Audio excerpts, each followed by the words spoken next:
Hi, I'm Matt with OpticsPlanet, and today we're going to take a look at binoculars to help you make a better decision as a customer when it's time to make that purchase. A binocular is a magnified optic that uses both of your eyes to display an image closer than it really is. The main parts that make up a binocular are the two barrels connected by the hinge.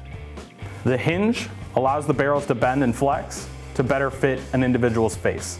The objective lens is the lens that's closest to the target or farthest away from your face, while the ocular lens are the lenses that are closest to your eyeball.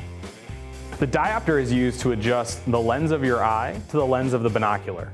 You can have a single diopter located on the ocular lens, located in the center on the hinge, or you can have dual diopters with one located on each ocular lens. Binoculars also have an eye cup that adjusts to control the eye relief, which is how close your eye is to the lens.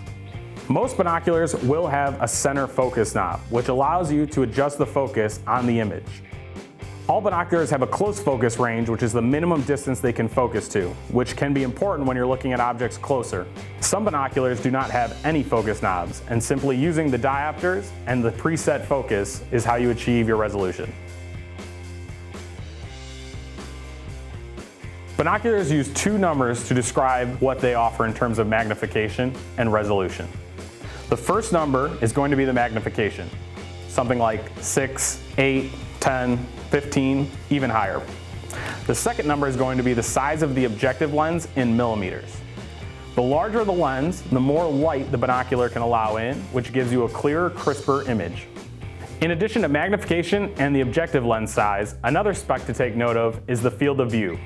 A larger field of view is great for things like boating or sporting events, where there's a lot to keep your eyes on and everything is moving kind of fast. That's why some binoculars are designed to be wide-angle binoculars and offer more field of view than a comparable binocular at the same magnification. Binoculars today use two common prism designs, the roof prism and the poro prism. The poro prism is a little bit larger, but it's more efficient for the light path and is less expensive to produce. A roof prism, while more expensive to produce, offers a more compact, robust design, which limits the size and the width of the binoculars. Another type of binocular out there are zoom binoculars, which offer you a magnification range instead of locking you into a single magnification. Integrating digital technology into binoculars offers a ton of different features, anything from laser range finding to gyro stabilize to the ability to capture and record video and pictures.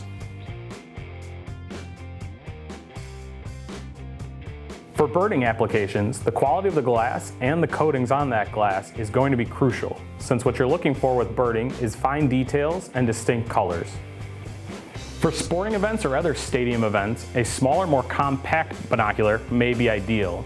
Limiting the objective lens to something like 28 or 32 millimeters will offer you a smaller form factor that can fit in your bag or pocket without being big and cumbersome like a 42 or 50 millimeter binocular would be. For hunting applications, an 8x42 or 10x42 tend to be the sweet spot for most hunters in terms of the magnification and features they offer while limiting the size and weight factors. Lately though, laser rangefinder binoculars are becoming increasingly popular as they become more powerful without increasing the size of the overall binocular and can even integrate ballistic computers to help with compensation for different projectiles, whether you're using a bow and arrow or a rifle. Ideally, your binocular should come with some type of case to store and transport it in. Protective caps both for the ocular and the objective lens. Some of them will be permanently attached and can flip up and down. Others, you simply tether to the binocular and they completely attach or remove. A neck strap is also something to consider and should come with most binoculars. So really, if you're looking to pick up a binocular, a great way to start is with your budget and your application, and from there you can narrow down the field to the best options for you. Just because you're going to go do astronomy doesn't mean you want to use the same binocular out on the boat or when you're out hunting. Once again, I'm Matt with OpticsPlanet, and this has been an in-depth look at binoculars. Thanks for watching, and make sure to check out more of our content.